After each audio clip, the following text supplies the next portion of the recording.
Prusia Oriental como había sido. Paisajes impresionantes y playas bálticas. Un paraíso vacacional en el límite oriental del Reich alemán. Aquí habían convivido pacíficamente distintas culturas durante 700 años. Los alemanes, los polacos, los lituanos y los rusos.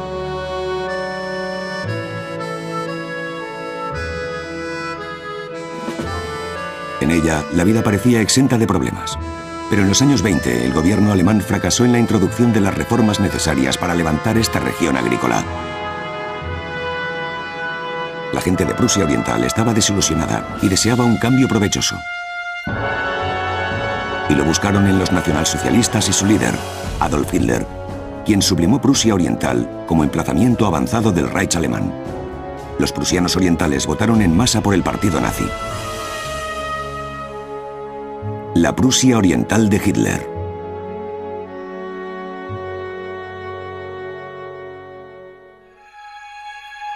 Después del Tratado de Versalles en 1919, Prusia Oriental fue separada del resto del Reich por el así llamado Corredor Polaco. Prusia Oriental se convirtió en una isla, únicamente accesible por barco o por tren. Esto avivó el resentimiento hacia los vecinos polacos. En 1939, Hitler invadió Polonia. Fue el inicio de la Segunda Guerra Mundial. La gente de los territorios polacos ocupados sufrió miserablemente bajo el dominio nazi. Los fusilamientos y los asesinatos entre la población polaca eran habituales. Allí había una horca y un regimiento de verdugos de las SS efectuaba las ejecuciones. No solamente a los polacos, sino que también se perseguía y se asesinaba a los judíos europeos. En 1941, Hitler procedió a invadir la Unión Soviética. Después de varias victorias iniciales, los alemanes fueron contenidos por el Ejército Rojo. Les hicieron retroceder hasta Prusia Oriental. Hacia el otoño de 1944, los 2,5 millones de hombres del Ejército Rojo estaban a las puertas de Prusia Oriental, en la frontera soviético-germánica. Calma antes de la tormenta. Teníamos un mapa y le clavábamos alfileres para marcar la proximidad de los rusos. En otoño de 1944, el ejército soviético cruzó las fronteras de Prusia Oriental por primera vez. En un brutal acto de venganza, arrasaron un poblado entero.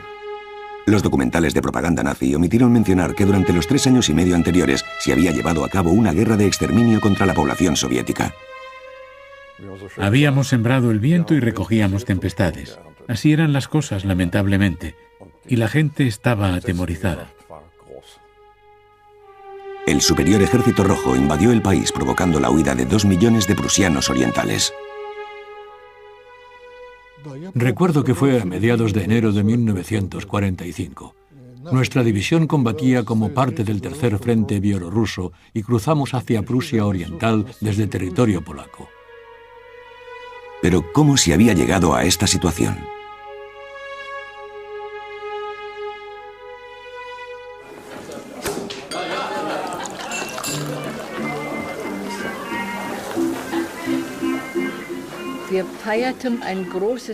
Se celebró una gran conmemoración en Heiligenbeil, en la cantina de la base aérea. Y era costumbre que se invitase a los terratenientes de los dominios vecinos y sus hijas.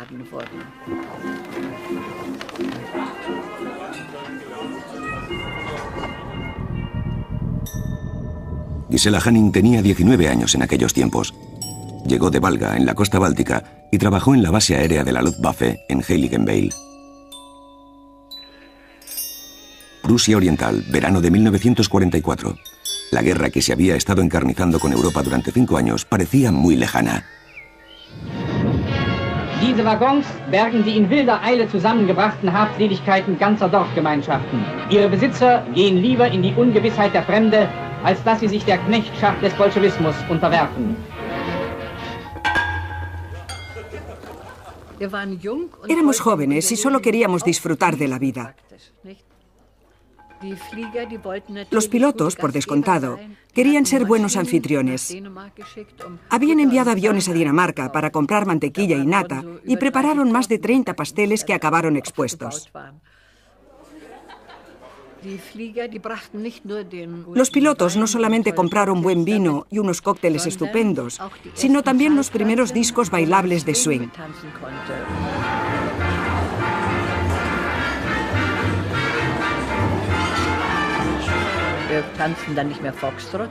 Así que dejamos de bailar el foxtrot porque teníamos los discos ingleses. Los pilotos los habían traído de Francia.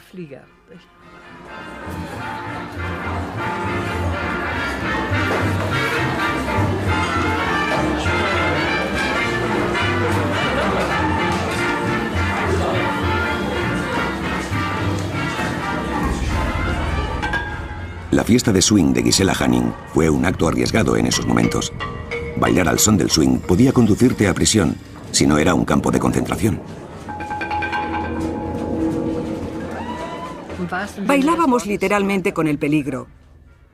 Esa era la sensación.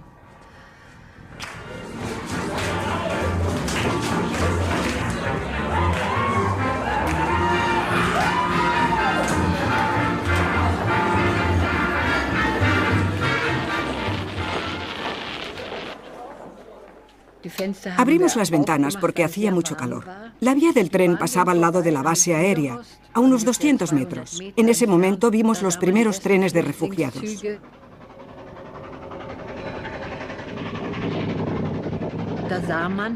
Todo iba sobrecargado, los trenes y sus compartimientos iban abarrotados. Habían amontonado camas en el vagón del guardafrenos en la parte posterior. Era espantoso. Se produjo un silencio incómodo en la fiesta. Nos miramos e intercambiamos miradas, preguntándonos, ¿qué nos esperará a nosotros?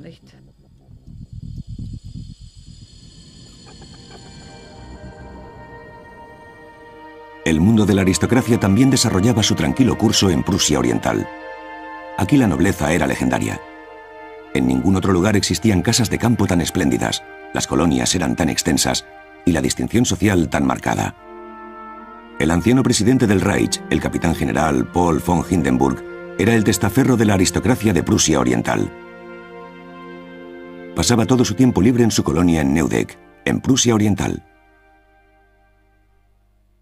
Hindenburg representó un papel principal. Había sido el gran liberador de Prusia Oriental durante la Primera Guerra Mundial. Puede imaginarse que fue un gran personaje en Prusia. El recordatorio de Tannenberg marca la victoria de Hindenburg sobre los rusos en 1914, antes de proseguir con la reconquista de Prusia Oriental.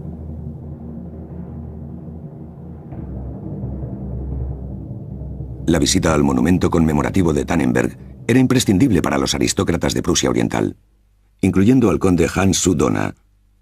Aparte de Hindenburg, el viejo Kaiser era un personaje central en su familia. Mis padres fueron muy conservadores y reverenciaban al Kaiser. El aniversario del Kaiser era el 27 de enero. Siempre me sorprende recordar esa fecha. ¿Quién recordaría algo así hoy en día?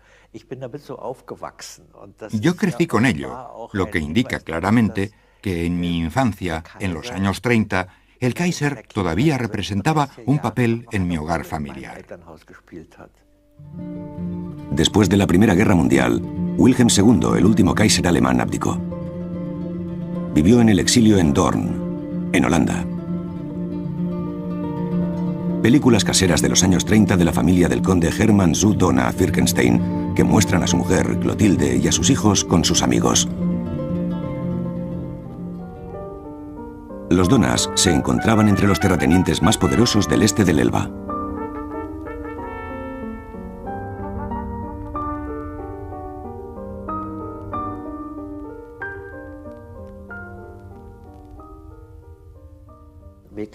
Mecklenburg, Pomerania o Silesia no tenían una historia propia notable, pero Prusia Oriental sí. Y creo que quizás eso otorgó un aplomo especial a Prusia Oriental y a su nobleza.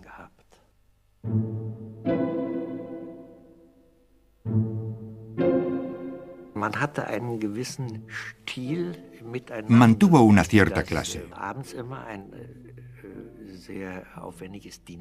Las cenas eran siempre muy elaboradas, y en la familia Dohna uno siempre iba vestido de etiqueta.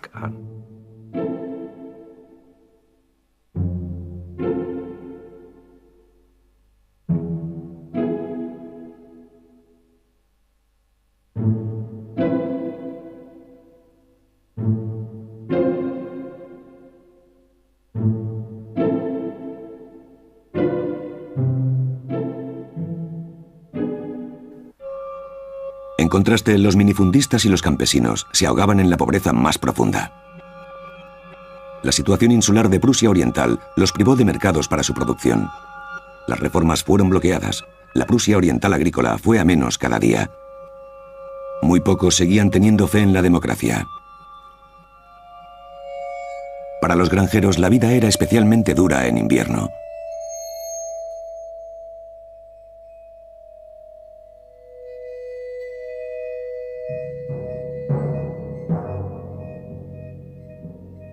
En los largos y desolados meses de frío glacial, carreteras heladas y nieve en abundancia.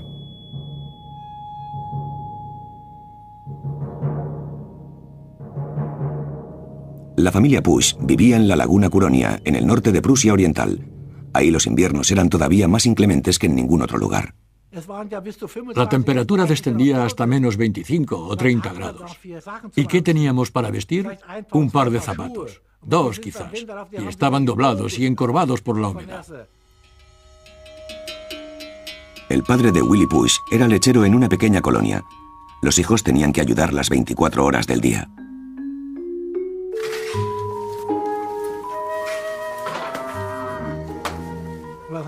Cuando volvíamos a casa del colegio, todos teníamos que ayudar en la vaquería, limpiando, alimentando las vacas con paja y cortando nabos.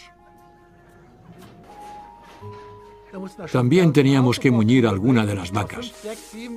Nos encargábamos de 5, 6, 7 u 8 vacas, a la edad de 12 o 13 años.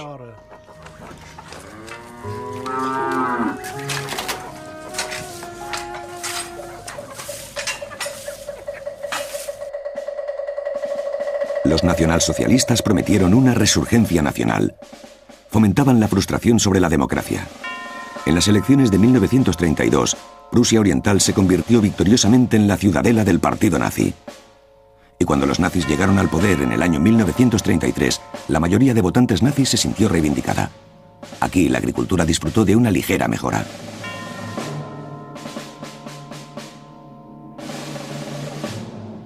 Pero el partido nazi exigía su precio, el compromiso incondicional hacia Hitler, incluso de los niños.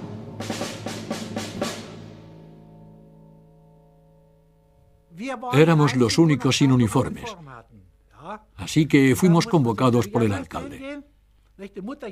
Mamá acudió y le dieron 240 marcos para comprar uniformes a la vez que un gran retrato de Hitler. Todas las casas tenían que tener un retrato de Hitler.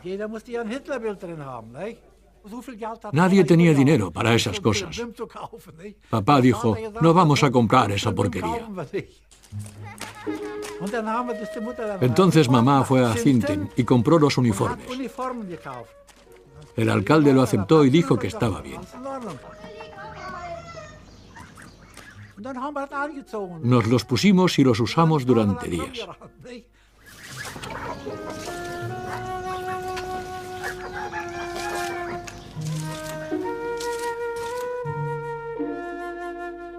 De este modo, la ideología de la camisa marrón se infiltraba incluso en el más pequeño de los pueblos.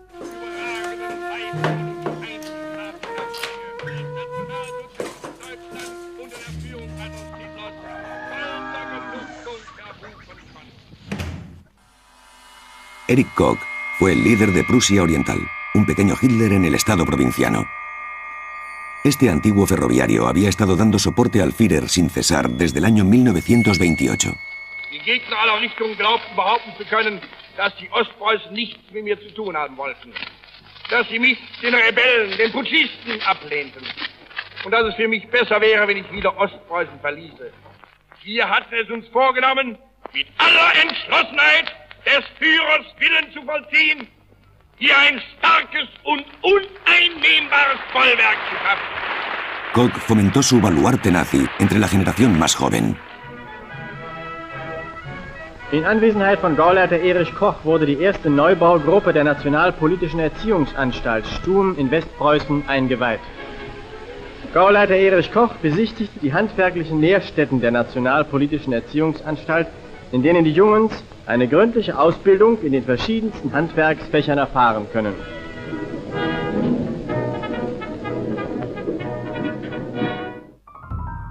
Como parte del grandilocuente plan proclamado por Koch para Prusia Oriental, el liderazgo nazi tenía incluso una sección de autopista construida en la provincia distante, un esquema de creación de empleo a gran escala.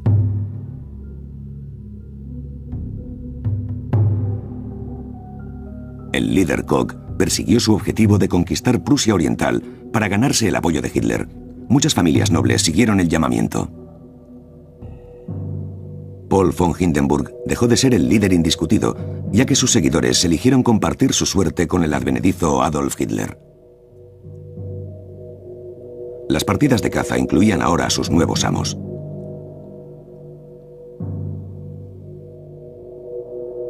Como Hermann Göring, aquí en el brezal de Rominter. Hitler en persona visitaba Prusia Oriental a menudo. Era bienvenido por muchos de los terratenientes hacendados.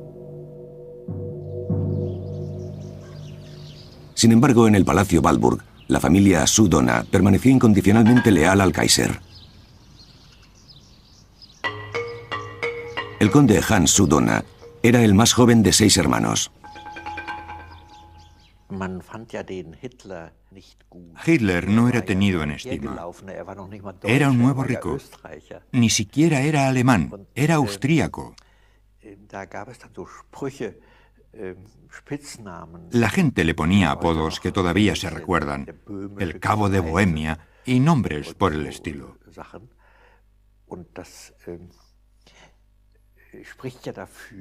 Esto demuestra el tono despectivo en que se hablaba de la figura de Hitler. Era algo como una mezcla entre ¿quién es esta persona? Y lamentablemente ya no tenemos Kaiser. Y ¿se supone que este hombre tiene que ser el sucesor de nuestro Kaiser? La nobleza de Prusia Oriental continuaba haciendo su vida como en los tiempos del Kaiser.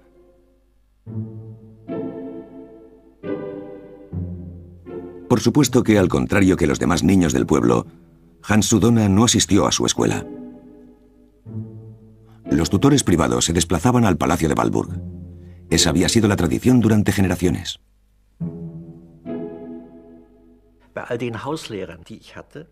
De todos los tutores que tuve, el más agradable y más estimulante intelectualmente fue el doctor Gusch. El solo hecho de que poseía un doctorado elevaba su rango sobre los demás tutores.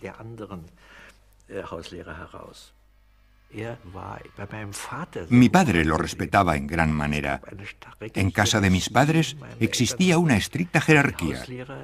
Los tutores no estaban presentes por la noche, pero al doctor Gusch se le permitía asistir porque mi padre simplemente disfrutaba de sus historias cultas y eruditas. El doctor Gusch era popular en el Palacio de Walburg, pero conllevaba un estigma que el joven Hans desconocía.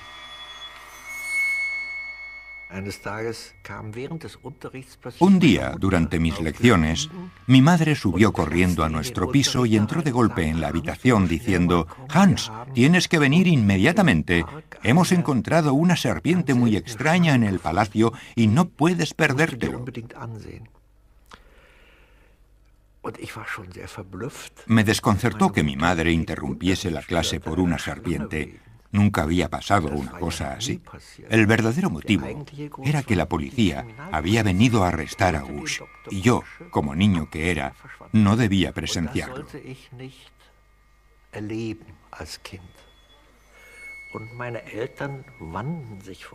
Mis padres no sabían dónde meterse de vergüenza.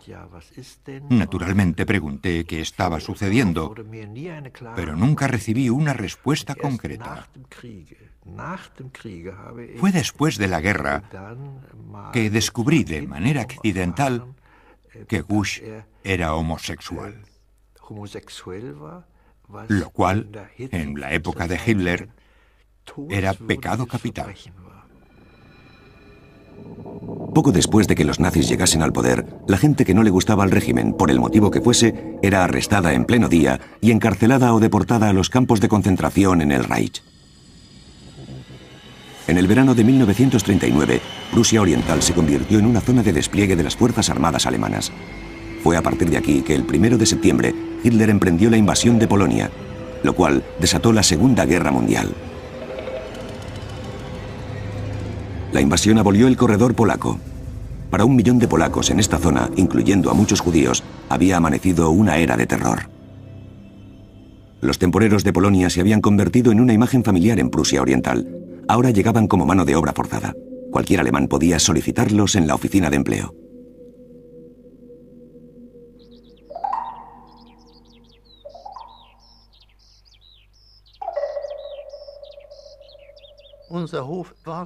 Nuestra granja estaba aislada. La gente solo venía a negociar y volvía a marchar. Nadie se quedaba mucho tiempo. De repente, papá se presentó con una joven desconocida. Más adelante supe que se iba a quedar con nosotros. Era polaca y debía trabajar para nosotros. Günther Donder, de 11 años, vivía en una alquería remota en Mazuria. La joven mujer polaca del otro lado de la frontera había sido traída como mano de obra forzosa a la granja de los Donder. Eugenia Pakchewicz, conocida como Genia, había sido arrebatada de su villa polaca de Suwałki. Era de la familia de un organista y tenía la voz más preciosa de la tierra. Tenía un vibrato en la voz que me gustaba mucho y cantaba muchas canciones folclóricas polacas. Aunque Genia era mano de obra forzosa, formó parte de la vida familiar de los Donder durante más de 2 años. Durante este tiempo, Günther y Genia congraciaron cada día más.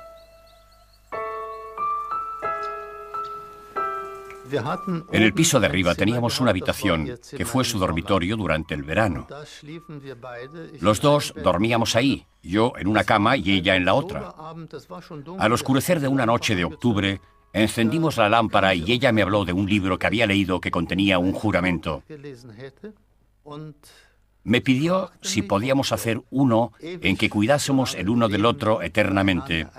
Yo le contesté con mucho gusto. Genia era alguien con quien podía hablar sobre cualquier cosa, hacer cualquier cosa, y quizás por quien atravesaría la proverbial agua y fuego. Entonces nos dimos la mano, dimos nuestra palabra de honor y con ello sellamos nuestro juramento.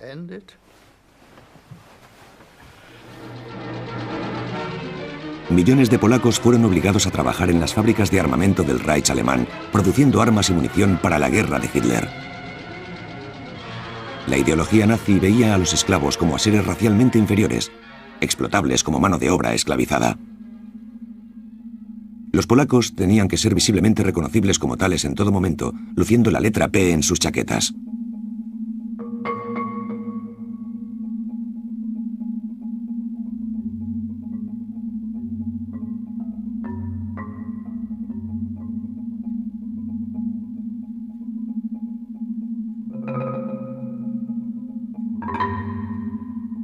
Esto se aplicaba incluso en la remota Mazuria. En uno de sus viajes al pueblo, Genia olvidó su chaqueta en la granja y fue detenida por un miembro del partido nazi. Genia regresó del pueblo llorando a mares y dijo: «Alguien me ha pegado en la cara». «¿Por qué te han pegado en la cara?» «Porque no lucía la P». Empecé a pensar en las cosas que decía Genia, la manera en que vivía y cómo veía las cosas.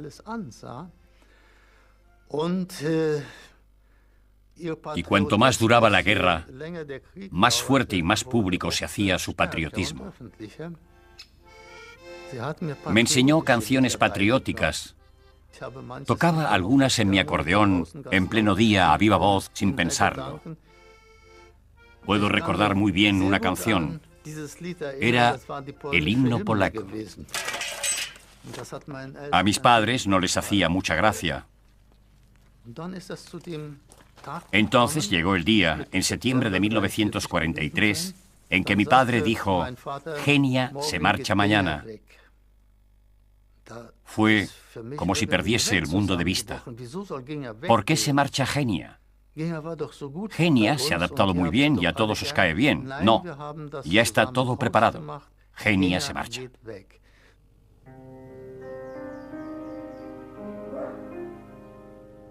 No pude superarlo. Fue demasiado duro para mí. Lo recuerdo como si fuese ayer, cuando terminaba la escuela, cómo me arrastraba hasta casa como un caracol. No tenía gana alguna de volver a casa.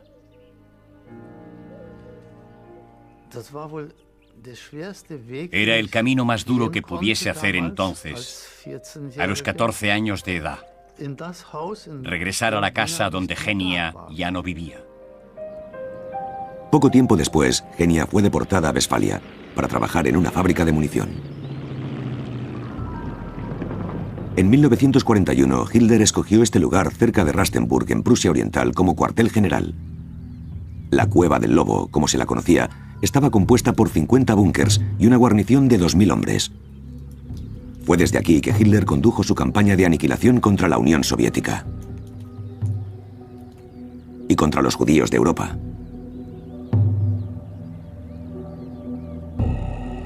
Los judíos de Prusia Oriental de las regiones anexas fueron deportados y asesinados, así como los judíos de Königsberg. La sinagoga de la ciudad desapareció. El último transporte de judíos los llevó a campos de exterminio en junio de 1942. Fue el fin de una antigua y pequeña comunidad judía. Königsberg siempre había sido el centro de la tolerancia prusiana. Por todos lados había señales del pasado ilustre de la ciudad. La bolsa de valores, monumentos a escritores y a filósofos, la universidad. Ese espíritu había sido extinguido. La iglesia del Prevostazgo. Fue aquí en 1942 que un joven capellán católico, Karl Kunkel, tuvo que andar con pies de plomo sobre la línea entre la iglesia y el régimen. Era perfectamente consciente de lo que asumía como sacerdote en esos tiempos. La lucha que me esperaba por la cristiandad y contra el ateísmo nazi. El partido nazi sospechaba del trabajo con la juventud de la iglesia en que Kunkel estaba involucrado. Tarde o temprano, le comportaría un conflicto con las autoridades.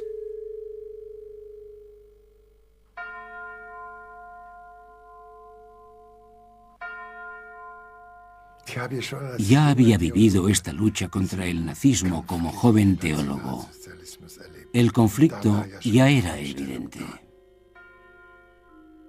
Mi puesto subsidiario era el de sacerdote del cuartel, ya que los capellanes militares oficiales estaban todos con las tropas en el frente. Pero era una gran ciudad acuartelada, por lo que había muchos soldados, hospitales militares y otros sitios que necesitaban atención. Era capellán del ejército y tenía que celebrar un oficio militar cada domingo.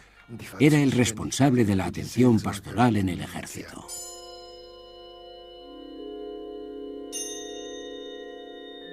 Desde junio de 1941, las fuerzas alemanas habían estado haciendo la guerra en la Unión Soviética. Después de algunas victorias iniciales, el avance se había detenido. El Ejército Rojo contraatacó.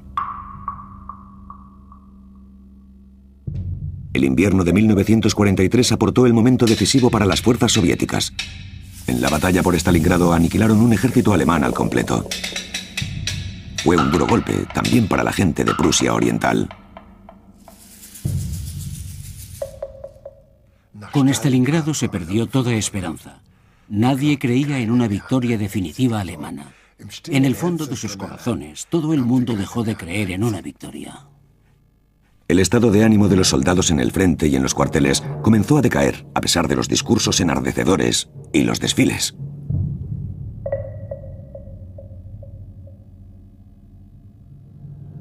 Como capellán militar, Karl Kunkel tuvo nuevas y sombrías obligaciones que cumplir.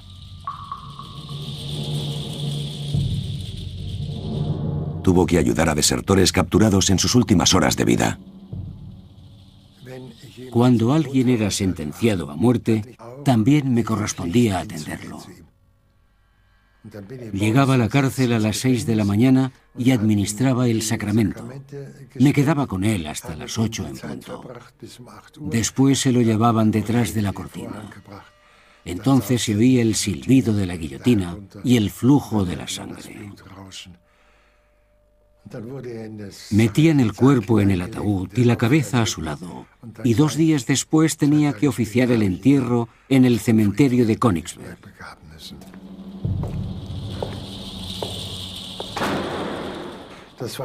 Sin duda, era algo horripilante para ser presenciado por un joven sacerdote.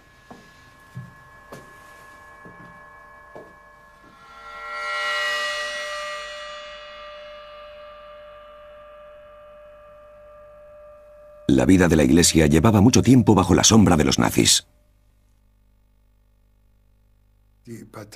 El partido se hizo más fuerte y mucho más poderoso. Pero la fe es más fuerte que cualquier cosa. La fe de uno en Dios era más fuerte que en toda la gente del partido. Incluso bajo la amenaza del campo de concentración o la muerte, uno sabía que la victoria final pertenecía a Dios, no a ellos.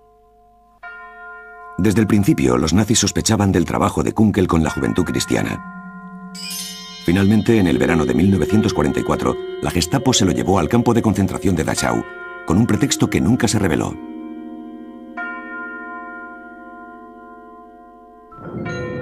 El optimismo de la victoria pertenecía al pasado desde hacía mucho tiempo en Alemania.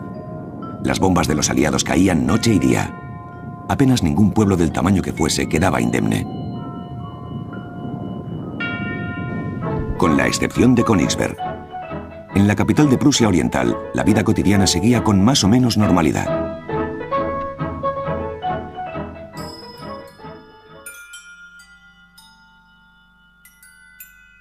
Frida Kropp había marchado de Prusia Oriental a mediados de los años 30 al distrito de Ruhr, en el oeste del Reich, donde conoció a su futuro marido. Siempre que podía visitaba a sus padres en Prusia Oriental. Viajaba a Prusia Oriental en verano cuando mi marido también disfrutaba de vacaciones. Mis padres siempre se alegraban de verme. Mis demás hermanos estaban todos en Prusia Oriental. Fui la única que se había trasladado.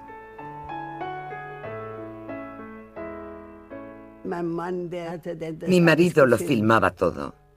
Era su afición. Estaba filmando cuando lo conocí. Entonces ordenaba las películas y las cortaba. En el verano de 1944, Frida Kropp estaba otra vez con sus padres durante la época de cosecha, a pesar de la guerra. Esa es mamá, ahí está. Y ese es papá, el de la camisa blanca. Era una granja familiar heredada de nuestros abuelos. Frida Kropp había vivido los intensos bombardeos aéreos sobre el distrito de Ruhr durante años. Era la única de su familia que había dejado de creer en la aparente paz en Prusia Oriental.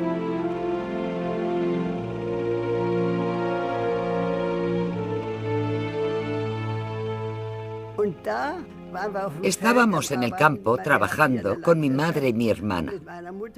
Con 18 años, mi hermana formaba parte de las juventudes hitlerianas y estaba a favor de Hitler, por supuesto. Mientras hablábamos, pasó una fila de refugiados por la carretera. Yo le dije a mi madre, mira, pronto huiréis como ellos. Las carreteras y las plataformas de los trenes estaban repletas de refugiados de Lituania y el territorio Memel, impulsados a huir por temor al Ejército Rojo.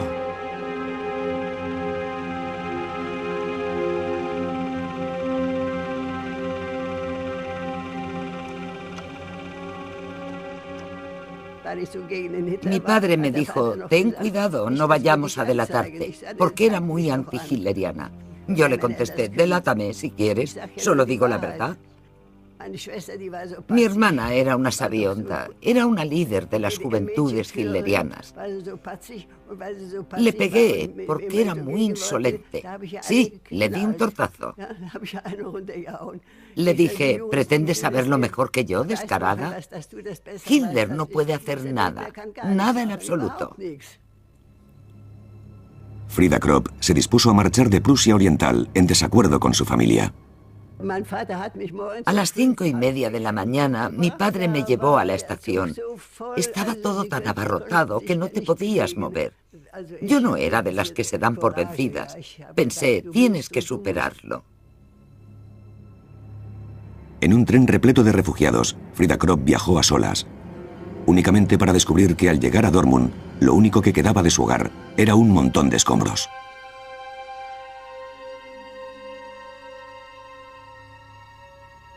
El liderazgo nazi exigía que la gente de Prusia Oriental se quedase a luchar hasta el final.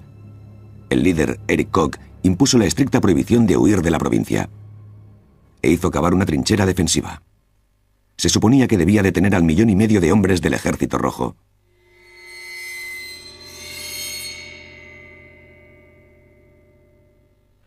A las juventudes hitlerianas se les asignó la tarea de cavar trincheras, de convertir Prusia Oriental en el baluarte del Reich.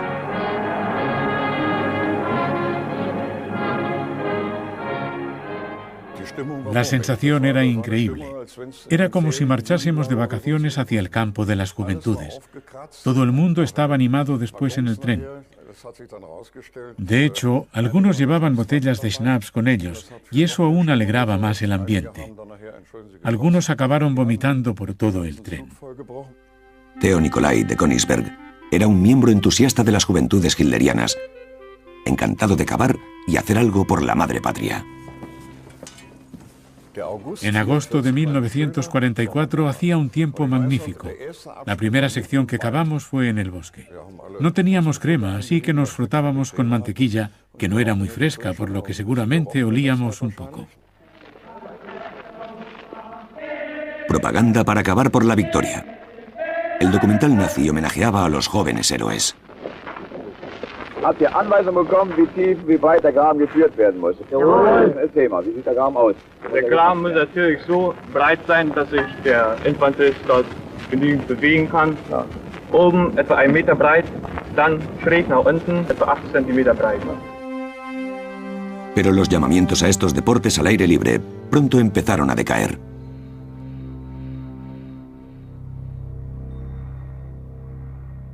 Al principio era bastante divertido, pero comenzamos a desmotivarnos. Nos salían llagas. Teníamos que andar cada vez más lejos para llegar hasta el emplazamiento. El trabajo era duro y el ambiente era pobre. A menudo veíamos aviación, seguramente aviones de observación rusos que fotografiaban todo el sistema. Sabían exactamente en qué consistía. Literalmente, todo ese esfuerzo cavando resultó ser un esfuerzo fútil.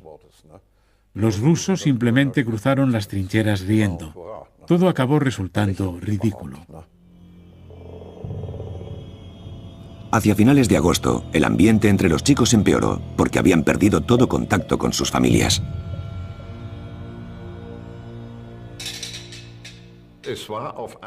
De repente, nos invadió la calma por algún motivo.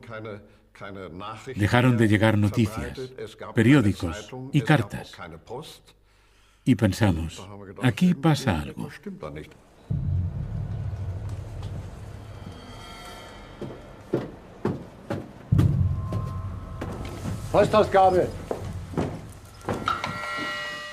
Entonces llegaron las primeras noticias de que algunos de los muchachos habían perdido a sus padres en incursiones aéreas y se les permitió marchar a sus casas inmediatamente.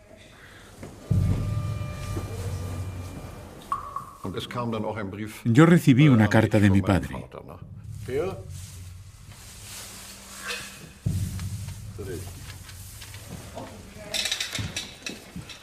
Me dijo que habían bombardeado nuestra casa.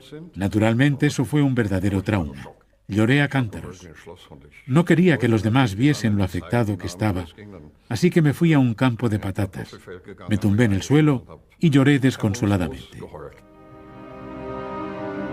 Königsberg, el pueblo natal de Theo Nicolai, había sido devastado por 2 bombardeos aéreos británicos. El centro histórico de la ciudad, con su castillo y su catedral, había quedado reducido a escombros. Sentía el corazón en el pecho cuando caminaba entre todo aquello. Y cuando más me acercaba a casa, más lo sentía. Cuando te encuentras viendo las ruinas, algo se rompe en tu interior. De alguna manera marcaba un momento decisivo.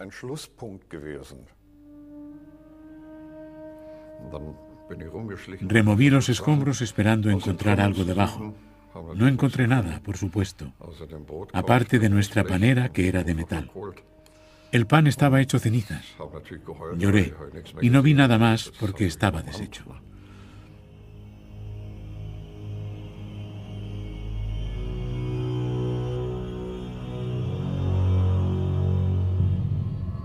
Otoño de 1944. La resistencia ofrecida por las fuerzas alemanas conseguía menos cada vez. El 16 de octubre, el Ejército Rojo se adentró en el Reich cruzando por primera vez la frontera. Más tarde, las Fuerzas Armadas contuvieron brevemente a los rusos y encontraron evidencias de un brutal acto de venganza contra los civiles.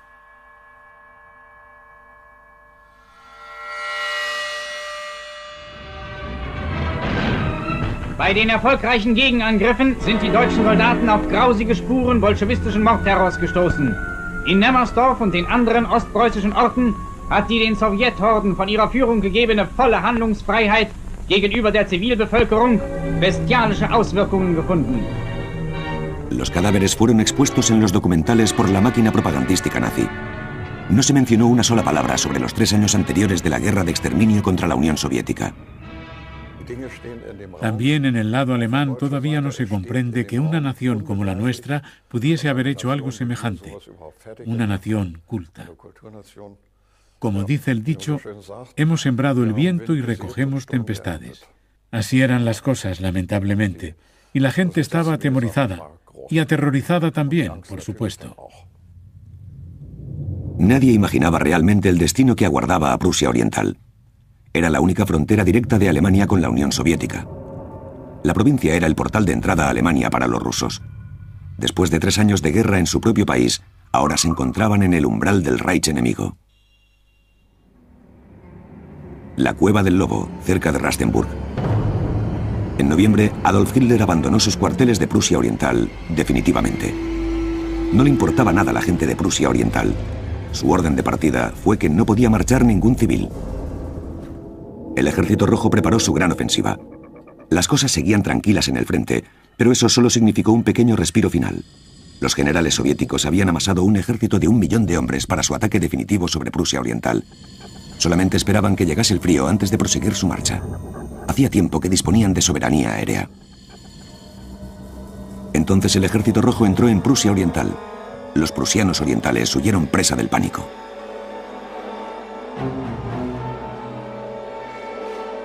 Hacía tiempo que Hitler y su séquito habían levantado el campamento. In Trecks, die von morgen bis Abend reichen, ziehen Tausende von Gespannen und Fahrzeugen über das Eis in den Schutz des Reiches. El peligro era siempre inminente, también desde el aire. Los aviones soviéticos bombardeaban constantemente la costa báltica y las columnas de refugiados.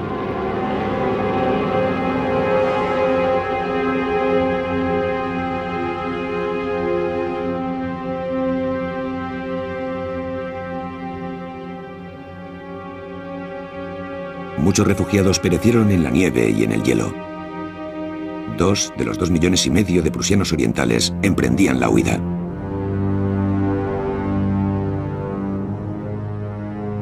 Prusia Oriental estaba rodeada. La única escapatoria era a través del mar Báltico.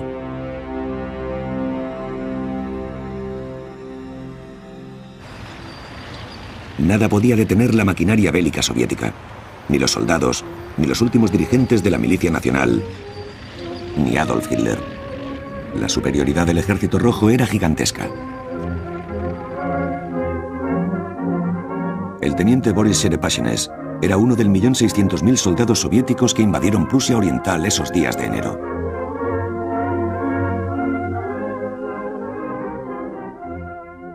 En el momento de nuestro ataque, la superioridad de las Fuerzas Armadas soviéticas en términos de artillería, aviación y tanques era enorme. Cuando rodeamos Prusia Oriental y Königsberg y la artillería comenzó su intenso bombardeo, en realidad ya había acabado todo. Los soldados alemanes estaban indefensos contra los atacantes.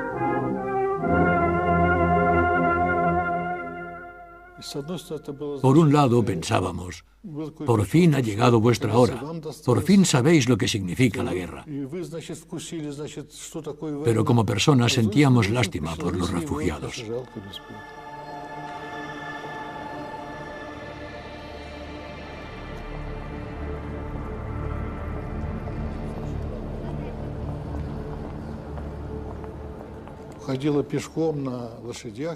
Iban a pie y nosotros éramos mucho más rápidos, así que los alcanzamos enseguida.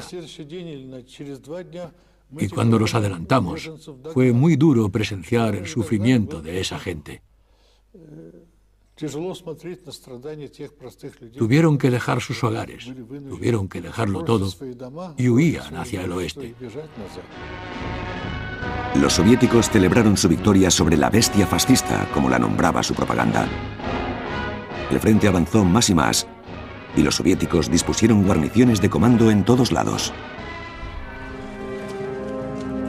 Como en cualquier zona donde quedasen civiles alemanes, no disfrutaban de ningún derecho.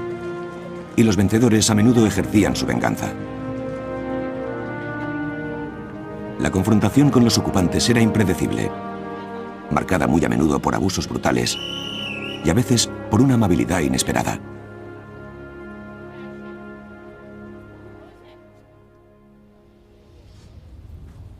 En el verano de 1945 se convocó la Conferencia de Potsdam para dibujar el nuevo mapa de Europa.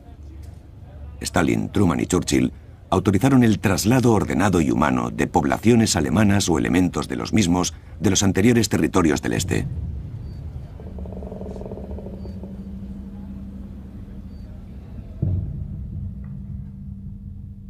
Prusia Oriental estaba dividida.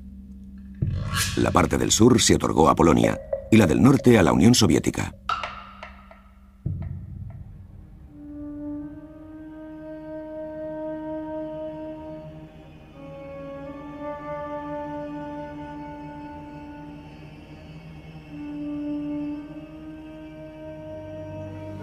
Do wojny liczył Olsztyn 50 000 mieszkańców, przeważnie narodowości niemieckiej.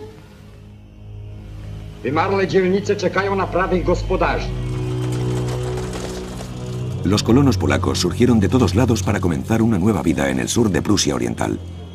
Primero habían sido las víctimas de la manía racista de Hitler y después de la expansión soviética. Totalmente desarraigados, carecían de lo más imprescindible.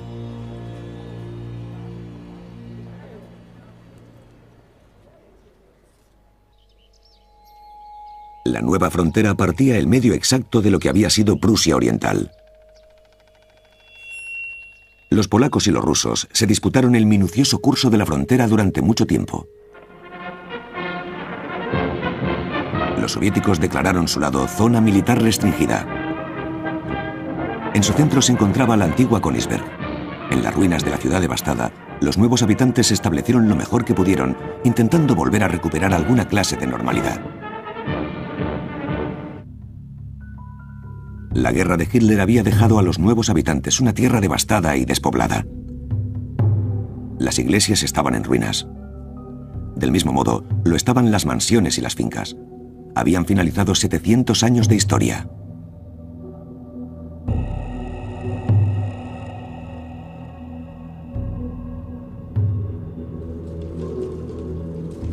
Para las últimas víctimas de Hitler, significó la pérdida de su tierra natal. Paso a paso, los polacos y los soviéticos se encargaron de la expulsión de los alemanes. Millones de personas dejaron los territorios del este por las 4 zonas de ocupación en Alemania. Primero fueron enviados a centros de recogida. La mayor parte de los prusianos orientales no llegaron a deshacer sus equipajes con la intención de regresar, pero el camino a casa permanecía obstruido para ellos, como también lo hacía para los demás desterrados. No se les permitiría el regreso. El río Nemel, tal como era, en la lejanía norte de la antigua Prusia Oriental.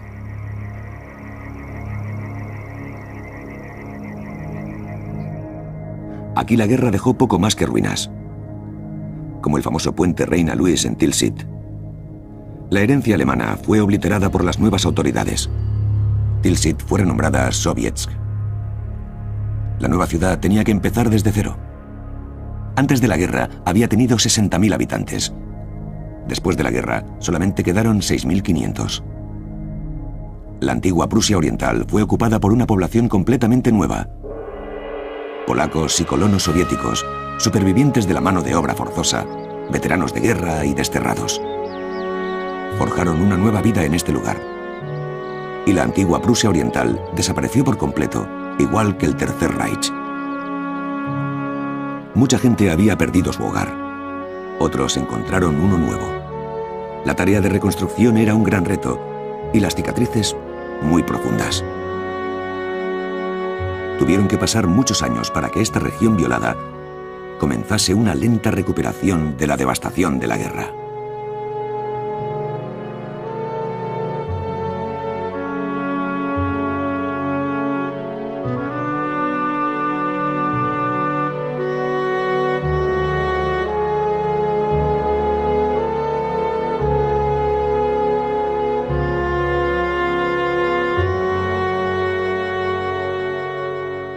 Los granjeros, la vida era especialmente dura en invierno.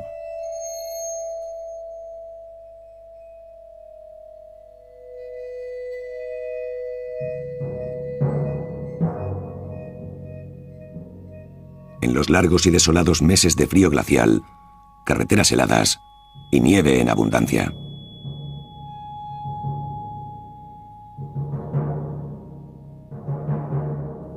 La familia Pusch vivía en la laguna Curonia, en el norte de Prusia Oriental.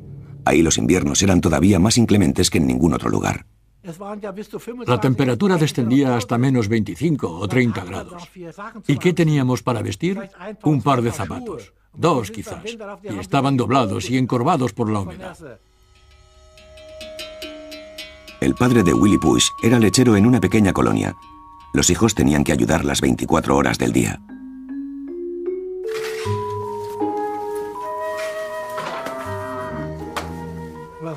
Cuando volvíamos a casa del colegio, todos teníamos que ayudar en la vaquería, limpiando, alimentando las vacas con paja y cortando nabos. También teníamos que muñir alguna de las vacas. Nos encargábamos de 5, 6, 7 u 8 vacas, a la edad de 12 o 13 años.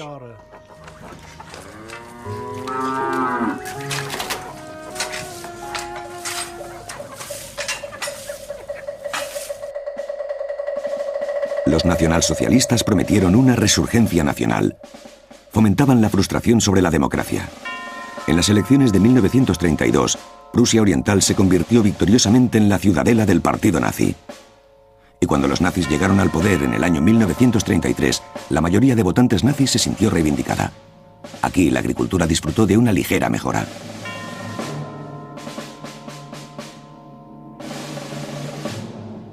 Pero el partido nazi exigía su precio, el compromiso incondicional hacia Hitler, incluso de los niños.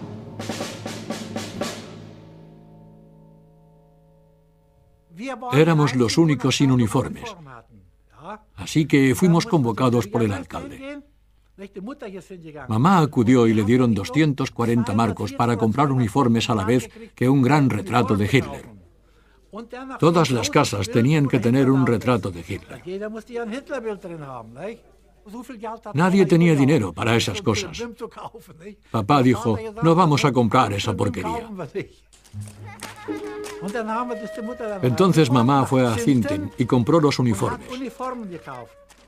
El alcalde lo aceptó y dijo que estaba bien. Nos los pusimos y los usamos durante...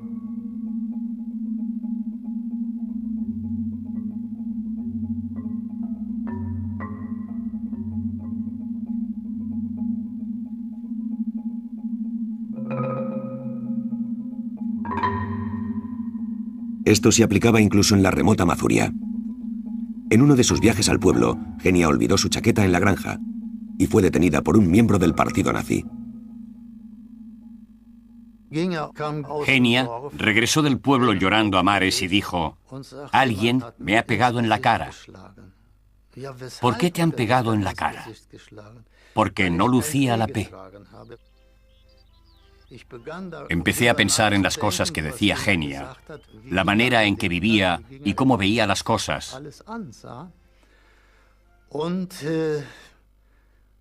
Y cuanto más duraba la guerra, más fuerte y más público se hacía su patriotismo. Me enseñó canciones patrióticas. Tocaba algunas en mi acordeón en pleno día a viva voz sin pensarlo. Puedo recordar muy bien una canción, Era el himno polaco. A mis padres no les hacía mucha gracia. Entonces llegó el día, en septiembre de 1943, en que mi padre dijo: Genia se marcha mañana. Fue como si perdiese el mundo de vista. ¿Por qué se marcha Genia? Genia se ha adaptado muy bien y a todos os cae bien. No, ya está todo preparado. Genia se marcha.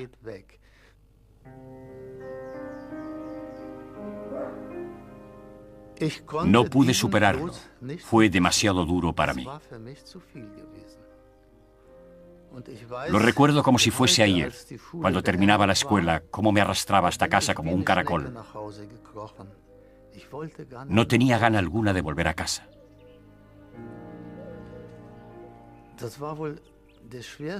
Era el camino más duro que pudiese hacer entonces, a los 14 años de edad. Regresar a la casa donde Genia ya no vivía. Poco tiempo después, Genia fue deportada a Westfalia para trabajar en una fábrica de munición.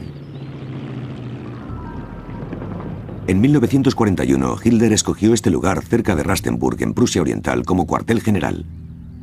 La Cueva del Lobo, como se la conocía, estaba compuesta por 50 búnkers y una guarnición de 2000 hombres.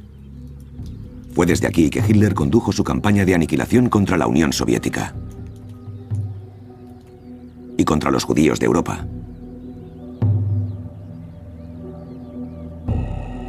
Los judíos de Prusia Oriental y Königsberg, y la artillería comenzó su intenso bombardeo.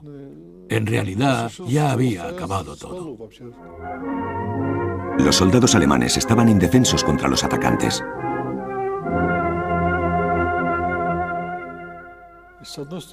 Por un lado pensábamos: por fin ha llegado vuestra hora, por fin sabéis lo que significa la guerra. Pero como personas sentíamos lástima por los refugiados.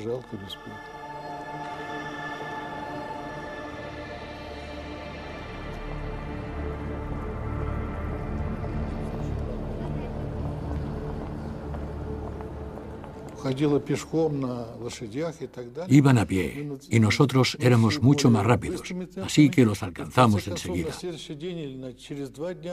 Y cuando los adelantamos, fue muy duro presenciar el sufrimiento de esa gente. Tuvieron que dejar sus hogares, tuvieron que dejarlo todo y huían hacia el oeste. Los soviéticos celebraron su victoria sobre la bestia fascista, como la nombraba su propaganda. El frente avanzó más y más, y los soviéticos dispusieron guarniciones de comando en todos lados. Como en cualquier zona donde quedasen civiles alemanes, no disfrutaban de ningún derecho, y los vencedores a menudo ejercían su venganza. La confrontación con los ocupantes era impredecible, marcada muy a menudo por abusos brutales y a veces por una amabilidad inesperada.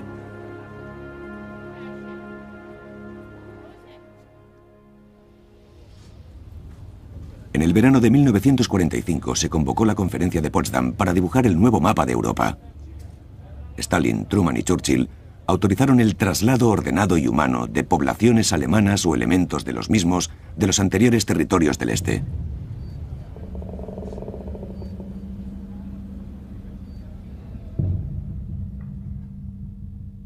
Prusia Oriental estaba dividida.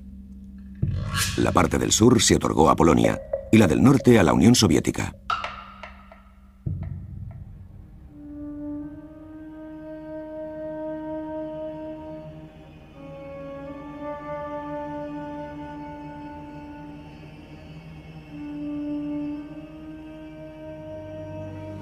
Do wojny liczył Olsztyn 50 000 mieszkańców, przeważnie narodowości niemieckiej. Wymarłe dzielnice czekają na prawych gospodarzy. Los colonos polacos surgieron de todos lados para comenzar una nueva vida en el sur de Prusia Oriental. Primero habían sido las víctimas de la manía racista de Hitler y después de la expansión soviética. A pensar en las cosas que decía Genia, la manera en que vivía y cómo veía las cosas. Y cuanto más duraba la guerra, más fuerte y más público se hacía su patriotismo. Me enseñó canciones patrióticas. Tocaba algunas en mi acordeón en pleno día a viva voz sin pensarlo. Puedo recordar muy bien una canción. Era el himno polaco. A mis padres no les hacía mucha gracia. Entonces llegó el día, en septiembre de 1943, en que mi padre dijo: Genia se marcha mañana. Fue como si perdiese el mundo de vista. ¿Por qué se marcha Genia? Genia se ha adaptado muy bien y a todos os cae bien. No, ya está todo preparado. Genia se marcha.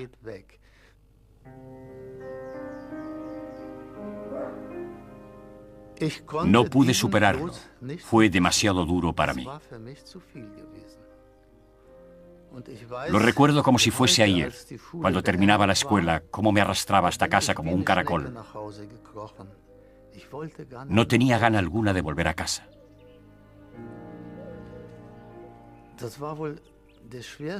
Era el camino más duro que pudiese hacer entonces, a los 14 años de edad. Regresar a la casa donde Genia ya no vivía. Poco tiempo después, Genia fue deportada a Westfalia para trabajar en una fábrica de munición. En 1941, Hitler escogió este lugar cerca de Rastenburg, en Prusia Oriental, como cuartel general. La Cueva del Lobo, como se la conocía, estaba compuesta por 50 búnkers y una guarnición de 2000 hombres. Fue desde aquí que Hitler condujo su campaña de aniquilación contra la Unión Soviética y contra los judíos de Europa.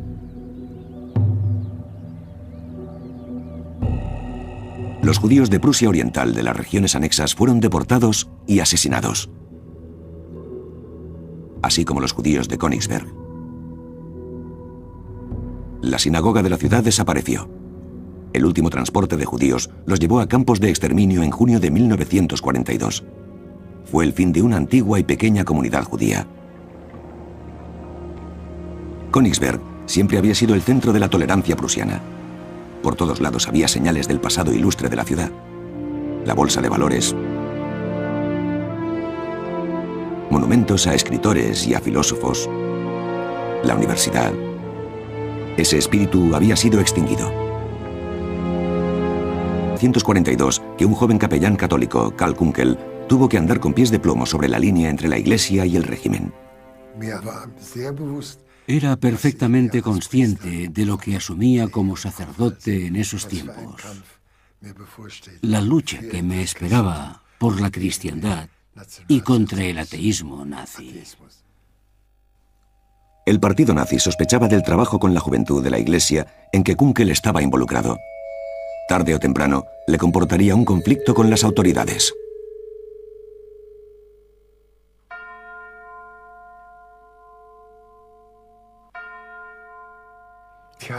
Ya había vivido esta lucha contra el nazismo como joven teólogo. El conflicto ya era evidente. Mi puesto subsidiario era el de sacerdote del cuartel, ya que los capellanes militares oficiales estaban todos con las tropas en el frente. Pero era una gran ciudad acuartelada, por lo que había muchos soldados, hospitales militares y otros sitios que necesitaban atención. Era capellán del ejército y tenía que celebrar un oficio militar cada domingo. Era el responsable de la atención pastoral en el ejército.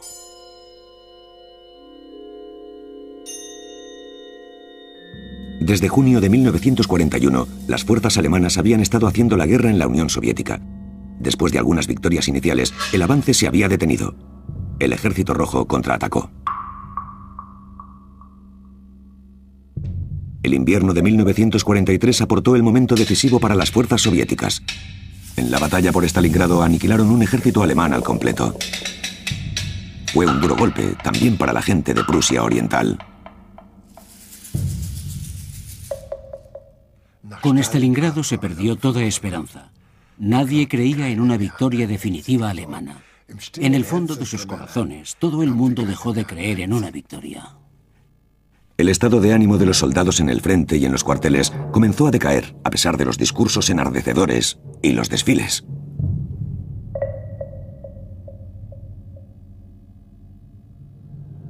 Como capellán militar, Karl Kunkel tuvo nuevas y sombrías obligaciones que cumplir.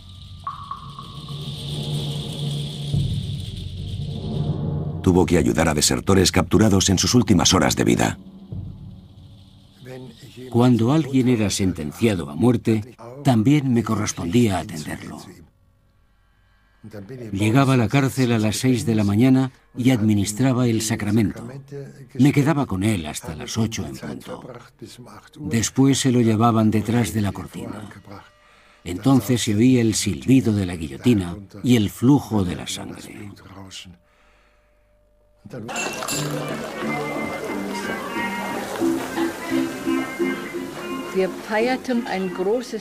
Se celebró una gran conmemoración en Heiligenbeil, en la cantina de la base aérea.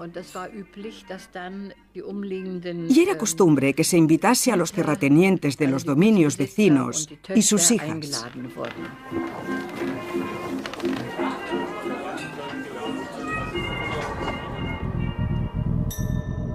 Gisela Hanning tenía 19 años en aquellos tiempos.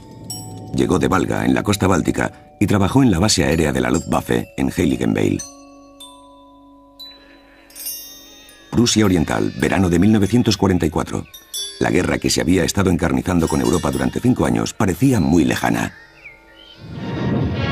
Diese Waggons bergen die in wilder Eile zusammengebrachten Habseligkeiten ganzer Dorfgemeinschaften. Ihre Besitzer gehen lieber in die Ungewissheit der Fremde, als dass sie sich der Knechtschaft des Bolschewismus unterwerfen. Éramos jóvenes y solo queríamos disfrutar de la vida. Los pilotos, por descontado, querían ser buenos anfitriones. Habían enviado aviones a Dinamarca para comprar mantequilla y nata y prepararon más de 30 pasteles que acabaron expuestos.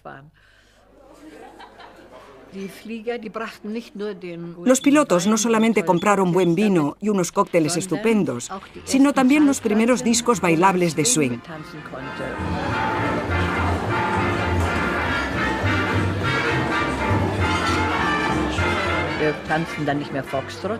Así que dejamos de bailar el foxtrot porque teníamos los discos ingleses. Los pilotos los habían traído de Francia.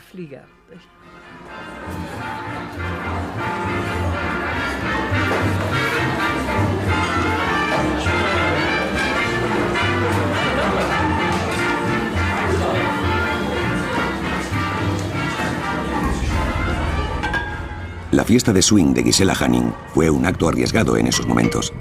Bailar al son del swing podía conducirte a prisión, si no era un campo de concentración.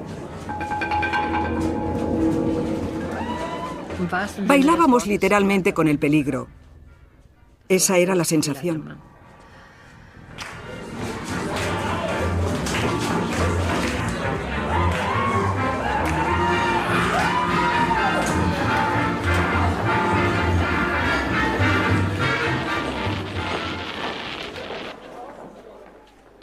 Abrimos las ventanas porque hacía mucho calor.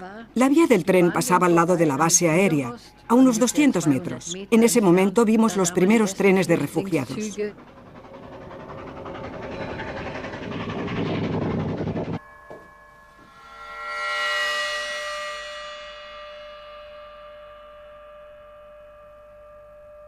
La vida de la Iglesia llevaba mucho tiempo bajo la sombra de los nazis. El partido se hizo más fuerte y mucho más poderoso. Pero la fe es más fuerte que cualquier cosa. La fe de uno en Dios era más fuerte que en toda la gente del partido. Incluso bajo la amenaza del campo de concentración o la muerte, uno sabía que la victoria final pertenecía a Dios, no a ellos. Desde el principio, los nazis sospechaban del trabajo de Kunkel con la juventud cristiana. Finalmente, en el verano de 1944, la Gestapo se lo llevó al campo de concentración de Dachau, con un pretexto que nunca se reveló.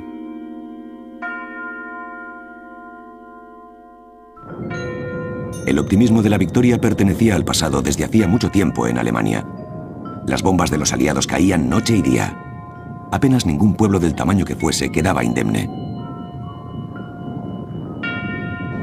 con la excepción de Königsberg. En la capital de Prusia Oriental, la vida cotidiana seguía con más o menos normalidad.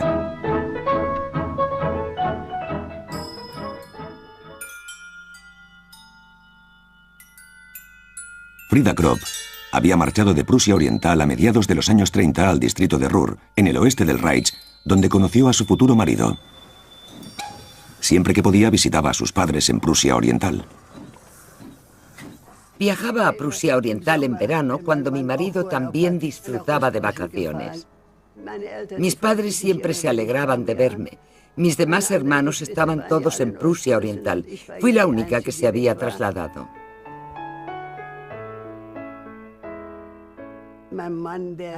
Mi marido lo filmaba todo. Era su afición. Estaba filmando cuando lo conocí. Entonces ordenaba las películas y las cortaba. En el verano de 1944, Frida Kropp estaba otra vez con sus padres durante la época de cosecha, a pesar de la guerra. Esa es mamá, ahí está. Y ese es papá, el de la camisa blanca. Era una granja familiar heredada de nuestros abuelos. Frida Kropp había vivido los intensos bombardeos aéreos sobre el distrito de Ruhr durante años. Era la única de su familia que había dejado de creer en la aparente paz en Prusia Oriental.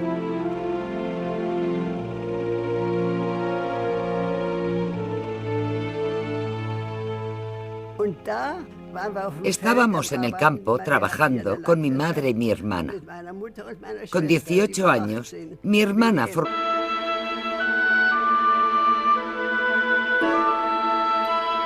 Prusia Oriental como había sido.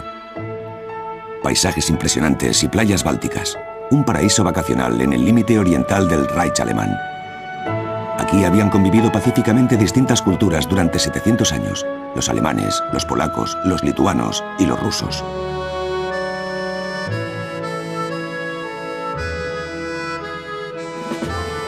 En ella, la vida parecía exenta de problemas. Pero en los años 20, el gobierno alemán fracasó en la introducción de las reformas necesarias para levantar esta región agrícola. La gente de Prusia Oriental estaba desilusionada y deseaba un cambio provechoso. Y lo buscaron en los nacionalsocialistas y su líder, Adolf Hitler, quien sublimó Prusia Oriental como emplazamiento avanzado del Reich alemán. Los prusianos orientales votaron en masa por el partido nazi. La Prusia Oriental de Hitler.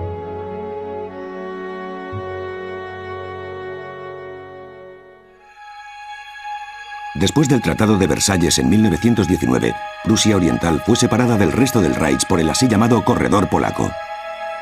Prusia Oriental se convirtió en una isla, únicamente accesible por barco o por tren. Esto avivó el resentimiento hacia los vecinos polacos. En 1939, Hitler invadió Polonia. Fue el inicio de la Segunda Guerra Mundial. La gente de los territorios polacos ocupados sufrió miserablemente bajo el dominio nazi. Los fusilamientos y los asesinatos entre la población polaca eran habituales. Allí había una horca y un regimiento de verdugos de las SS efectuaba las ejecuciones. No solamente a los polacos, sino que también se perseguía y se asesinaba a los judíos europeos. En 1941, Hitler procedió a invadir la Unión Soviética. Después de varias victorias iniciales, los alemanes fueron contenidos por el Ejército Rojo. Les hicieron retroceder hasta Prusia Oriental. Hacia el otoño de 1944, los 2,5 millones de hombres del Ejército Rojo estaban a las puertas de Prusia Oriental, en la frontera soviético-germánica. Calma antes de la tormenta. Teníamos un mapa y le clavábamos alfileres para marcar la proximidad de los rusos. En otoño de 1944, el ejército soviético cruzó las fronteras de Prusia Oriental por primera vez. En un brutal acto de venganza, arrasaron un poblado entero. Los documentales de propaganda nazi omitieron mencionar que durante los 3 años y medio anteriores se había llevado a cabo una guerra de exterminio contra la población soviética. Habíamos sembrado el viento y recogíamos tempestades. Así eran las cosas, lamentablemente, y la gente estaba atemorizada. El Superior Ejército Rojo invadió el país provocando la huida de 2 millones de prusianos orientales. La superioridad de las Fuerzas Armadas soviéticas en términos de artillería, aviación y tanques era enorme. Cuando rodeamos Prusia Oriental y Königsberg y la artillería comenzó su intenso bombardeo, en realidad ya había acabado todo. Los soldados alemanes estaban indefensos contra los atacantes.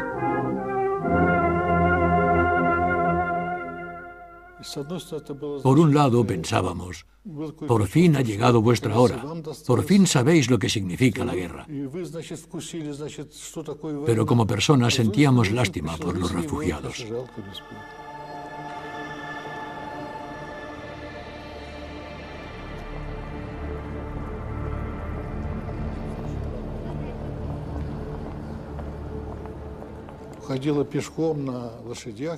Iban a pie y nosotros éramos mucho más rápidos, así que los alcanzamos enseguida. Y cuando los adelantamos, fue muy duro presenciar el sufrimiento de esa gente.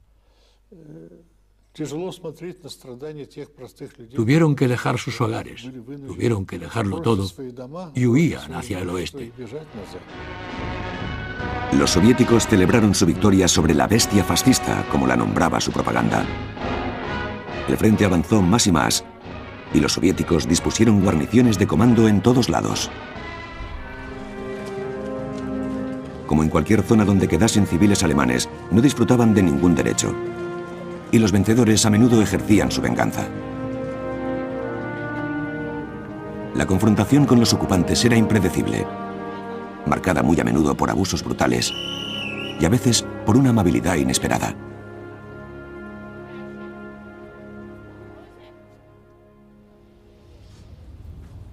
En el verano de 1945 se convocó la Conferencia de Potsdam para dibujar el nuevo mapa de Europa.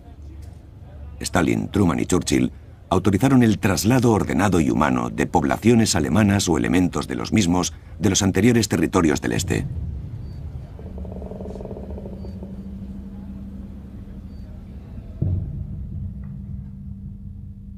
Prusia Oriental estaba dividida. La parte del sur se otorgó a Polonia y la del norte a la Unión Soviética.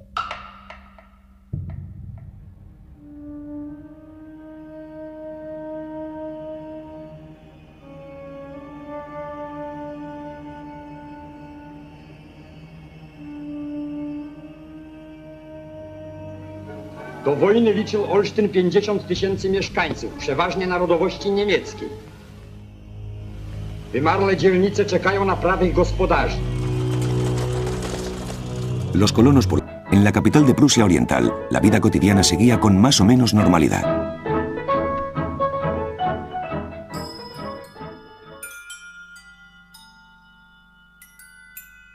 Frida Kropp había marchado de Prusia Oriental a mediados de los años 30 al distrito de Ruhr, en el oeste del Reich, donde conoció a su futuro marido. Siempre que podía visitaba a sus padres en Prusia Oriental. Viajaba a Prusia Oriental en verano cuando mi marido también disfrutaba de vacaciones. Mis padres siempre se alegraban de verme. Mis demás hermanos estaban todos en Prusia Oriental. Fui la única que se había trasladado.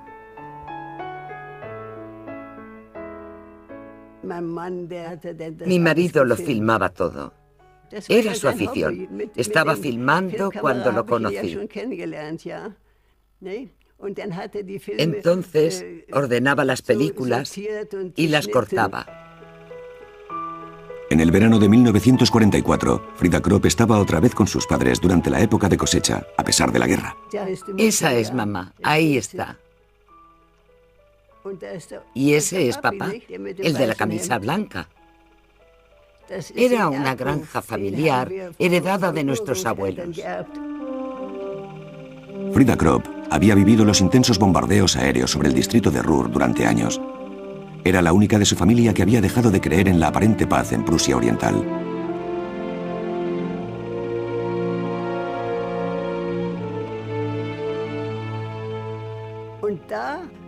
Estábamos en el campo trabajando con mi madre y mi hermana. Con 18 años, mi hermana formaba parte de las juventudes hitlerianas y estaba a favor de Hitler, por supuesto. Mientras hablábamos, pasó una fila de refugiados por la carretera. Yo le dije a mi madre, mira, pronto huiréis como ellos. Las carreteras y las plataformas de los trenes estaban repletas de refugiados de Lituania y el territorio Memel, impulsados a huir por temor al Ejército Rojo.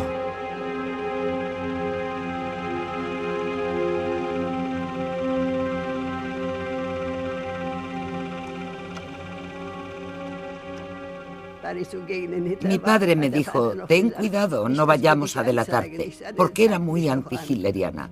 Yo le contesté, delátame si quieres, solo digo la verdad. Mi hermana era una sabionda, era una líder de las juventudes hitlerianas. Le pegué porque era muy insolente. Sí, le di un tortazo. Le dije, ¿pretendes saberlo mejor que yo, descarada? Hitler no puede hacer nada. Dass sie mich den Rebellen, den Putschisten ablehnten. Und dass es für mich besser wäre, wenn ich wieder Ostpreußen verließe. Wir hatten es uns vorgenommen, mit aller Entschlossenheit des Führers Willen zu vollziehen, hier ein starkes und uneinnehmbares Bollwerk zu schaffen. Koch fomentó su baluarte nazi entre la generación más joven. In Anwesenheit von Gauleiter Erich Koch wurde die erste Neubaugruppe der Nationalpolitischen Erziehungsanstalt Stum in Westpreußen eingeweiht. Gauleiter Erich Koch besichtigte die handwerklichen Lehrstätten der Nationalpolitischen Erziehungsanstalt, in denen die Jungens eine gründliche Ausbildung in den verschiedensten Handwerksfächern erfahren können.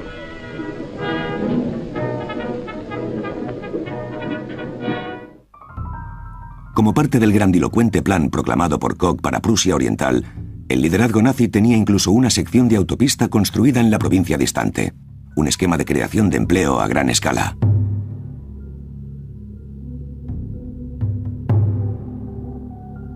El líder Koch persiguió su objetivo de conquistar Prusia Oriental para ganarse el apoyo de Hitler.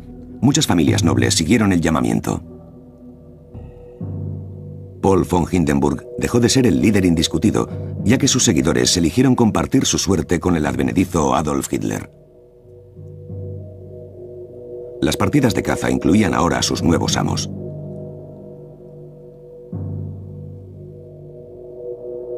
Como Hermann Göring, aquí en el brezal de Rominter.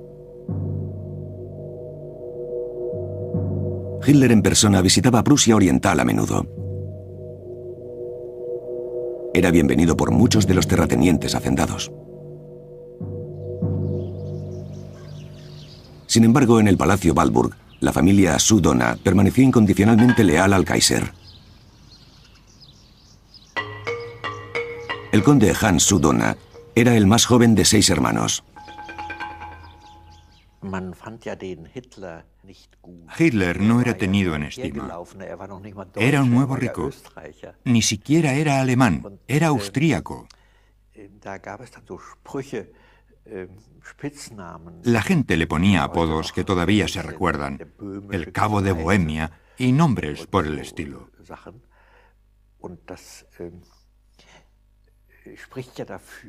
Esto demuestra el tono despectivo en que se hablaba de la figura de Hitler.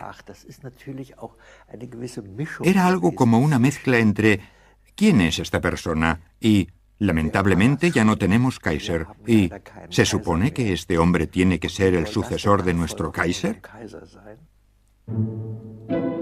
La nobleza de Prusia Oriental continuaba haciendo su vida. El alcalde. Mamá acudió y le dieron 240 marcos para comprar uniformes a la vez que un gran retrato de Hitler. Todas las casas tenían que tener un retrato de Hitler. Nadie tenía dinero para esas cosas. Papá dijo, no vamos a comprar esa porquería.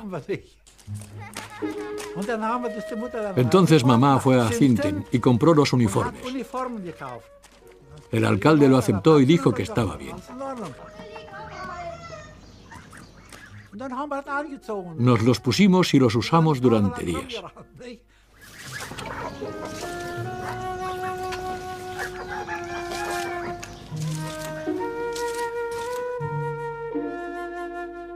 De este modo, la ideología de la camisa marrón se infiltraba incluso en el más pequeño de los pueblos.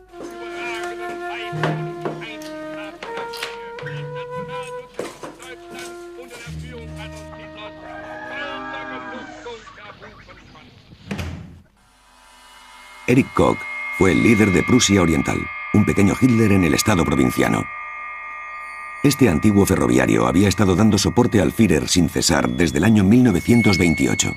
Die Gegner aller Richtungen glaubten behaupten zu können, dass die Ostpreußen nichts mit mir zu tun haben wollten. Dass sie mich, den Rebellen, den Putschisten ablehnten. Und dass es für mich besser wäre, wenn ich wieder Ostpreußen verließe. Wir hatten es uns vorgenommen, mit aller Entschlossenheit des Führers Willen zu vollziehen, hier ein starkes und uneinnehmbares Bollwerk zu schaffen. Koch fomentó su baluarte nazi entre la generación más joven.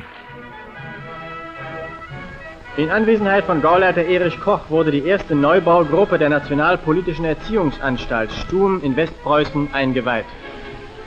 Gauleiter Erich Koch besichtigte die handwerklichen Lehrstätten der Nationalpolitischen Erziehungsanstalt, in denen die Jungens eine gründliche Ausbildung in den verschiedensten Handwerksfächern erfahren können.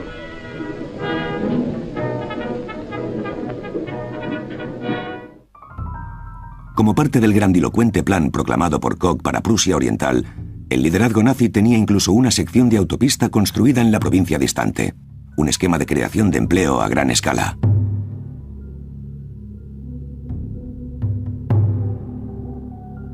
El líder Koch persiguió su objetivo de conquistar Prusia Oriental para ganarse el apoyo de Hitler. Muchas familias nobles siguieron el llamamiento. Paul von Hindenburg dejó de ser el líder indiscutido, ya que sus seguidores eligieron compartir su suerte con el advenedizo Adolf Hitler. Las partidas de caza incluían ahora a sus nuevos amos.